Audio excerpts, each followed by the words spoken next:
Olá, está no ar o Revista TST, o informativo semanal da Justiça do Trabalho. Dá uma olhada no que preparamos para esta edição. Vendedora grávida tem dispensa anulada. Chapecoense deve indenizar família de segurança morto em acidente aéreo. A tragédia ocorreu em 2016, quando o avião que transportava a equipe caiu perto da cidade de Medellín, na Colômbia. E ainda, reportagem especial fala sobre o papel e os desafios de quem exerce a função de juiz do trabalho. Essas e outras notícias agora no Revista TST.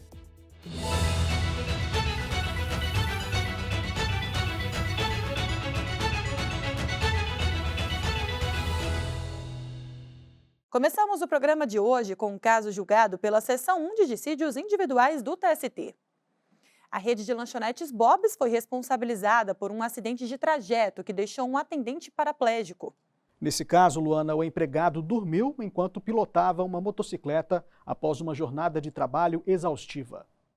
De acordo com o processo, o atendente do Bob's perdeu o controle da moto quando retornava para casa, após trabalhar das 9h50 da noite às 5h50 da manhã do dia seguinte. O trabalhador ficou paraplégico por lesão na coluna e paralisia irreversível das pernas. Na ação trabalhista, ele alegou que, naquele turno, tinha sido submetido a trabalho exaustivo.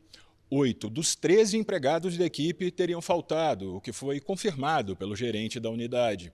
Segundo o atendente, o cansaço reduziu a atenção dele na condução da moto. O Tribunal Regional do Trabalho da Terceira Região, em Minas Gerais, condenou o Bob's a pagar indenização de R$ 200 mil por dano material e R$ 80 mil por dano moral ao empregado. O TRT considerou as condições físicas do empregado e o fato de o trabalho ter contribuído para o acidente. Ainda segundo o regional, a empresa não conseguiu comprovar a jornada do atendente naquele dia, porque o controle do ponto não tinha sido preenchido.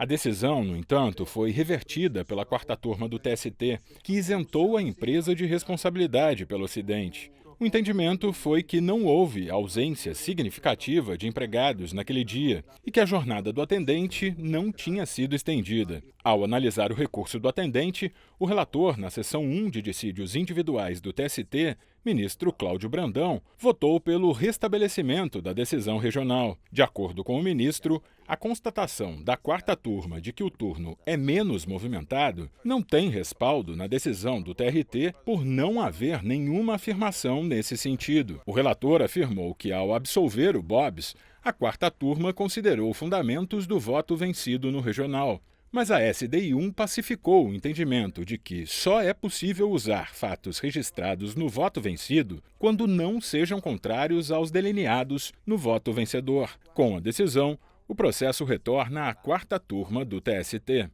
Ainda sobre esse assunto, Anderson, nós temos alguns dados aqui na nossa tela que mostram que os números de acidentes de trabalho ainda são altos no Brasil. Olha só, de 2012 a 2022 foram notificados mais de 6.700.000 acidentes de trabalho. Pois é, Luana, desses casos, mais de 25 mil resultaram em mortes. Também foram registrados quase 2.300.000 afastamentos devido a acidentes de trabalho. Os dados são do Observatório de Segurança e Saúde do Trabalho Smart Lab. Vamos fazer uma pausa e a seguir você vai ver. Chapecoense deve indenizar família de segurança morto em acidente aéreo. A gente volta já.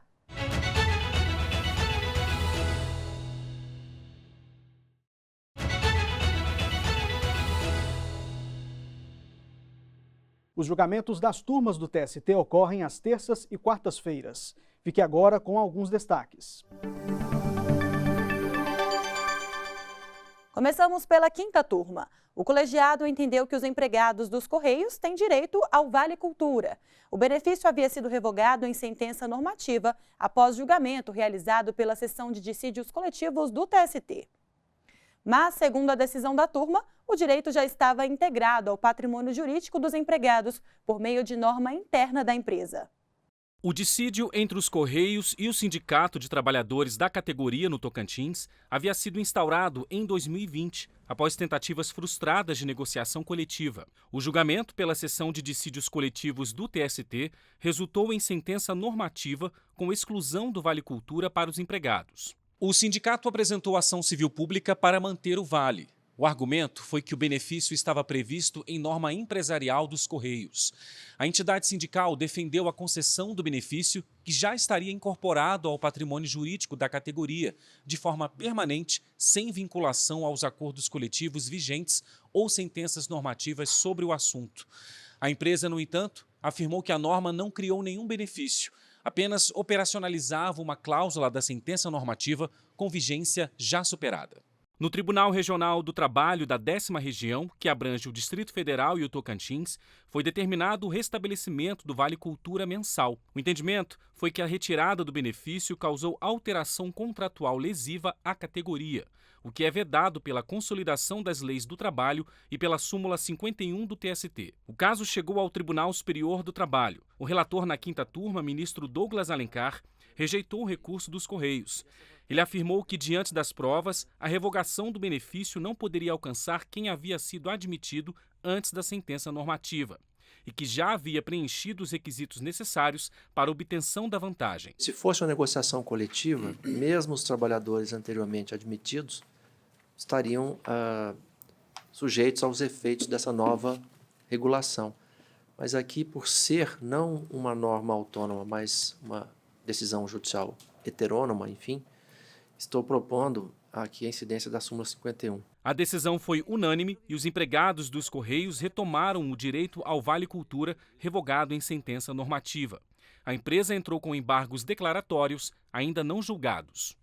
A Associação Chapecoense de Futebol de Santa Catarina foi condenada pela 2ª turma a pagar indenização de R$600 mil, além de pensão, à família de um segurança que morreu no acidente aéreo com a equipe de futebol.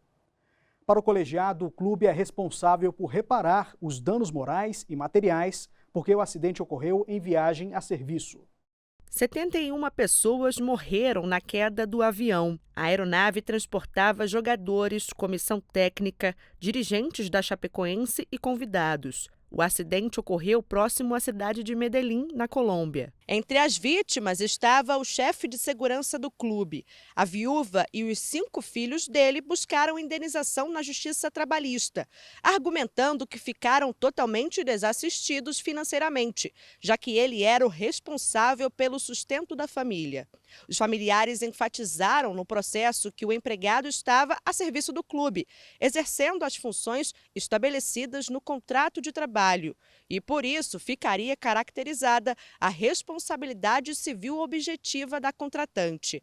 Na visão dos autores da ação trabalhista, o time de futebol deve responder pelos danos causados, mesmo sem culpa direta pela tragédia. O pedido foi negado pelo Juízo de Primeiro Grau e pelo Tribunal Regional do Trabalho da 12ª Região em Santa Catarina. O TRT entendeu que não cabe a responsabilização do clube. Na avaliação regional, a queda do avião em nada se relaciona com a atividade da empresa ou aquela para a qual o trabalhador foi contratado. Da decisão, a família recorreu ao Tribunal Superior do Trabalho. Na 2ª turma, prevaleceu o voto da relatora ministra Maria Helena Malman. Para ela, a Chapecoense é responsável pela reparação dos danos materiais e morais decorrentes do acidente, já que o fato ocorreu no deslocamento do profissional em viagem a serviço do clube e em aeronave fretada pelo time. A relatora frisou que, pela função do profissional falecido, a realização de viagens era inerente à rotina de trabalho. Além disso, acrescentou que a jurisprudência do TST é firme em caracterizar viagens a trabalho como tempo à disposição do empregador. Por unanimidade, o colegiado condenou o time de futebol a pagar indenização por danos morais de R$600 mil e pensão mensal à família do chefe de segurança. As gestantes têm direito à estabilidade no emprego. De acordo com a legislação, a trabalhadora grávida não pode ser demitida sem justa causa. E em caso de pedido de dispensa, é necessário homologação pelo sindicato que a representa. Considerando essa obrigação, a 4ª turma anulou a demissão de uma vendedora de São Paulo. A mulher conseguiu comprovar na Justiça Trabalhista que o pedido para deixar o emprego não tinha o aval da entidade sindical. Vamos entender melhor esse caso com a repórter Samantha Flor, que já está aqui com a gente. Oi, Samantha. Oi, Anderson. Oi, Luana. A vendedora contou na ação que havia sido forçada a se demitir durante a gravidez, depois de ter sofrido assédio de um cliente. Ela disse que comunicou o fato à chefia, mas nada foi feito. Outro motivo apontado pela trabalhadora para a demissão foi o medo de pegar Covid-19, porque, segundo a profissional, a empresa não fornecia proteção e expunha os empregados ao vírus. No processo, a mulher pediu a nulidade da dispensa e o reconhecimento do direito à estabilidade, alegando que o pedido de demissão não havia sido homologado pelo sindicato, como exige a CLT. O artigo 500 da Consolidação das Leis do Trabalho prevê que o pedido de demissão do empregado estável só será válido quando feito com a assistência da respectiva entidade sindical e se não houver perante a autoridade local competente do Ministério do Trabalho e Emprego ou da Justiça do Trabalho. O Tribunal Regional do Trabalho da 2ª Região em São Paulo manteve a decisão de primeiro grau que negou o pedido. O TRT justificou que a Constituição protege as gestantes apenas de despedidas por iniciativa do empregador e o artigo 500 da CLT só se aplica a empregados com estabilidade por tempo de serviço. A vendedora recorreu então ao Tribunal Superior do Trabalho. O recurso de revista da trabalhadora foi analisado pela 4ª turma. A relatora, a ministra Maria Cristina Peduzzi, divergiu do entendimento do Tribunal Regional. Ela destacou que, de acordo com a jurisprudência do TST, a homologação da demissão de empregado com estabilidade é necessária independentemente da duração do contrato de trabalho. Todos os ministros da 4ª turma acompanharam a relatora. Com isso, a dispensa da vendedora foi considerada nula. Agora, o processo vai retornar ao TRT para análise de outros pedidos da trabalhadora. Anderson, Luana, volto com vocês no estúdio. Obrigado, Samanta. Bom trabalho para você. Muito obrigada pelas informações, Samanta. Um outro caso envolvendo demissão foi analisado pelo TST. Agora, pela 3ª turma, uma transportadora foi condenada a indenizar um empregado dispensado durante tratamento de câncer. A turma reafirmou o entendimento do tribunal de que o empregador precisa provar que houve motivo plausível para a dispensa. Caso contrário, a medida é considerada discriminatória. A repórter Michele Chiapa conta os detalhes desse caso para a gente. Oi, Michele. Oi, Anderson. Olá, Luana. O motorista passou por 2 cirurgias para retirada de tumores. Ele contou no processo que foi dispensado depois de a empregadora tomar conhecimento do estado de saúde e de que ele precisaria se afastar pelo INSS. Na visão do trabalhador, a conduta foi discriminatória. Em defesa, a transportadora alegou que reduziu o quadro funcional e, por isso, demitiu outros 3 empregados. A empresa afirmou ainda que não sabia da doença no momento da dispensa. Ao analisar o caso, o juízo de primeiro grau considerou que a discriminação não foi comprovada. O Tribunal Regional do Trabalho da 9ª Região no Paraná confirmou o entendimento. Para o TRT, o câncer não gera estigma ou preconceito. Além disso, não é uma doença infectocontagiosa, como o HIV. O regional também considerou que o motorista deveria ter comprovado as alegações. O caso chegou ao Tribunal Superior do Trabalho. O relator do recurso de revista na 3ª turma, ministro Alberto Balazeiro, observou a jurisprudência consolidada da Corte, que considera a demissão de empregado com câncer discriminatória. Nessa circunstância, segundo o ministro, o trabalhador não tem o ônus de comprovar que foi vítima de discriminação. Ocorre que nos casos de dispensa de portador de neoplasia maligna, câncer, ou outra doença que causa estigma ou preconceito, a jurisprudência uniforme dessa Corte, seguindo a diretriz da súmula 443, desincumbe o trabalhador de suportar o ônus da prova em relação à dispensa haver sido discriminatória, tornando mais fácil e mais favoráveis ao empregado a produção de qualquer prova nesse sentido. O presidente da turma, ministro José Roberto Pimenta, acompanhou o voto do relator. Quem tem que provar que a dispensa foi normal, foi uma dispensa rotineira, uma dispensa por outros motivos, é a empresa, e essa prova não foi feita. Com a decisão, o caso deve retornar ao Tribunal Regional do Trabalho da 9ª Região no Paraná para que sejam examinados os pedidos do empregado de reintegração ao emprego e de indenização por dano moral. Não cabe mais recurso. Anderson, Luana, eu volto com vocês no estúdio. Obrigado, Michele. Muito obrigada pelas informações, Michele. E mudando de assunto, está aberto o prazo para manifestações sobre o direito de oposição ao pagamento de contribuição assistencial. O tema é discutido no TST em incidente de resolução de demandas repetitivas proposto pela Seção de Dissídios Coletivos. A SDC quer uniformizar o entendimento da Corte sobre o modo, o momento e o lugar apropriado para quem não é sindicalizado exercer o direito de se opor a contribuir financeiramente com o sindicato. Pessoas e entidades interessadas podem se manifestar até 14 de maio por meio do PJE, o Processo Judicial Eletrônico. E depois do intervalo, reportagem especial fala sobre o papel e os desafios de quem exerce o ofício de juiz do trabalho. É daqui a pouco.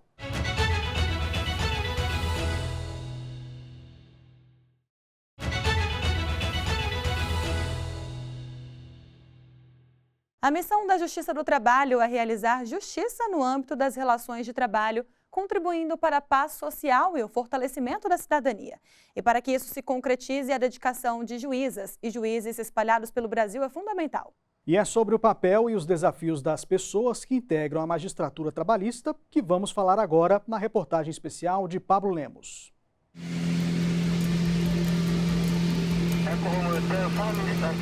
Qual é essa emergência coronel? Por milagre, nós conseguimos retornar à cabeceira da pista. Então, ali eu decidi que, ainda que demorasse muito tempo, eu ia seguir na via fluvial. 4 horas depois, chegamos no município de Boca do Acre. Já passei por muitas peripécias, quebra de veículo no meio da BR, né? Da BR que eu digo é a Transamazônica. E aí você não tem viva alma para lhe dar apoio. E aí ver as marcas de pegadas de onça. É uma dedicação e um amor a mais para a entrega de justiça àquele que precisa. Sandro Naamias é o juiz titular da Vara do Trabalho de Presidente Figueiredo, no interior do Amazonas. A unidade abrange outros 3 municípios: Barcelos, São Gabriel da Cachoeira e Santa Isabel do Rio Negro. Nós apenas temos 10 varas. Então, todas essas varas têm que responder por 3 a 4 municípios, para poder nós termos a jurisdição trabalhista completa. Com quase 30 anos de carreira, o magistrado compara a presença de um juiz do trabalho em territórios remotos a uma missão de vida. Quando o juiz está presente, a população vê e vê a efetividade da justiça, ela disse, olha, há alguém que vai fazer com que você observe o meu direito, vai te obrigar a isso. Isso tem um efeito pedagógico. O juiz está aqui, o juiz vai fazer com que eu cumpra, vai haver uma punição. Seja em áreas mais distantes ou aqui em Brasília, juízas e juízes do trabalho devem estar prontos para os mais variados desafios. E quem integra a carreira tem a oportunidade de obter uma formação contínua para cumprir a missão institucional de pacificar os conflitos trabalhistas. A missão institucional primária da ENAMAT é formar e aperfeiçoar magistradas e magistrados do trabalho. Isso tanto na formação inicial quanto na formação continuada. Nós temos aqui, sim, várias ações formativas para a adoção de protocolos em perspectiva de gênero, raça, uma atuação anticapacitista em relação aos quesitos de acessibilidade, exatamente para prevenir uma série de ocorrências na sala de audiência.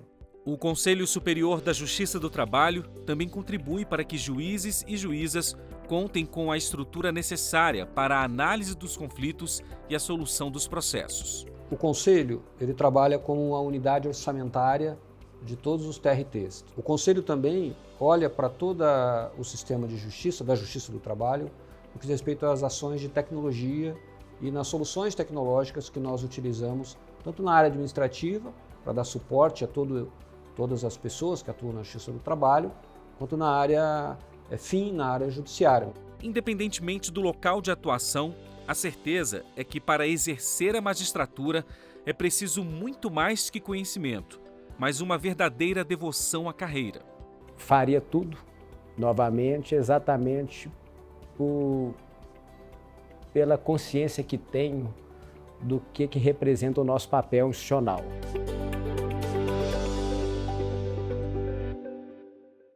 Veja outras notícias da semana na Justiça do Trabalho. O advogado Antônio Fabrício de Matos Gonçalves foi indicado pelo presidente Lula para ministro do TST. A vaga é destinada à advocacia. Ele agora será sabatinado pela Comissão de Constituição, Justiça e Cidadania do Senado e, se aprovado, terá o nome submetido ao plenário da Casa. O Cristo Redentor foi iluminado de verde em homenagem às vítimas de acidentes de trabalho. A iluminação do monumento no Rio de Janeiro marca o Abril Verde, mês de conscientização e prevenção de acidentes e doenças laborais. O presidente do TST e do Conselho Superior da Justiça do Trabalho, o ministro Lélio Bentes Corrêa, esteve no seminário Democracia, Assédio Eleitoral e Liberdade de Escolha, no TSE. Ele reafirmou a necessidade de erradicar esse tipo de assédio para a consolidação de um sistema político democrático, participativo e inclusivo. Estão abertas as inscrições para o seminário Trabalho, Democracia e Inclusão Social. O evento será realizado em 7 de maio, na sede do TST em Brasília. O ministro do STF, Flávio Dino, fará a conferência de abertura. Para participar, é só apontar a câmera para o QR Code. Em 8 de maio, o TST vai promover o seminário Cultura Organizacional Livre de Assédio. O evento busca estabelecer estratégias institucionais e ações educacionais voltadas para a prevenção e o enfrentamento do assédio, da violência e da discriminação. As palestras vão ser transmitidas ao vivo pelo canal oficial do TST no YouTube. O Centro Judiciário de Métodos Consensuais de Solução de Conflitos do TST registrou desde fevereiro do ano passado mais de R$500 mil em acordos firmados durante audiências conciliatórias. Foram 2.097 processos solucionados dessa forma. O TST e o CSJT lançaram um edital para o projeto de memórias e experiências de pessoas com deficiência. A iniciativa busca dar visibilidade às trajetórias e às contribuições desses profissionais ao ambiente de trabalho. As inscrições vão até 9 de maio. Agora vamos falar de estreia, Anderson. É que tem novidade entre as produções audiovisuais do TST. Pois é, Luana, é o videocast Vozes da CLT, 80 anos de história. E quem está à frente desse projeto é o jornalista Rafael Oliveira, que vai contar os detalhes do lançamento para a gente agora. Oi, Rafael. Oi, Anderson. Oi, Luana. O formato é o já conhecido frente a frente entre entrevistado e entrevistador. E quem narra detalhes dessas mais de 8 décadas da consolidação das leis do trabalho são os próprios ministros e ministras do Tribunal Superior do Trabalho. Tudo isso com uma linguagem simples e acessível. Eu preparei uma reportagem para mostrar melhor o que vem por aí. Vamos assistir. Microfone, maquiagem, equipe de bastidores, cenário, luz, câmera, ação. 1º de maio de 1943, nascia a Consolidação das Leis do Trabalho, um dos primeiros instrumentos de inclusão social do Brasil. O documento foi assinado pelo então presidente da República, Getúlio Vargas, por meio do Decreto-Lei 5.452. A CLT é responsável por regulamentar as relações entre trabalhadores e empresas, seja no meio rural ou urbano. A valorização da pessoa humana passa pela valorização do trabalho. E a valorização do trabalho passa pela garantia de direitos, que não surgiram do nada. Foram conquistados com muita luta por trabalhadores até serem incluídos na CLT. Registro em carteira, recebimento de salário, férias, 1/3 de férias, seguro-desemprego, benefício de transporte, aviso prévio, fundo de garantia por tempo de serviço. Ao longo dos anos, a CLT passou por mudanças e se modernizou para acompanhar as novas demandas da sociedade. É preciso que se respeite a dignidade da pessoa humana trabalhadora. E para comemorar as 8 décadas desse marco de civilidade na legislação brasileira, a Secretaria de Comunicação Social do Tribunal Superior do Trabalho criou o videocast Vozes da CLT, 80 anos de história. Em cada episódio, um ministro ou ministra do TST comenta pontos relevantes da legislação trabalhista.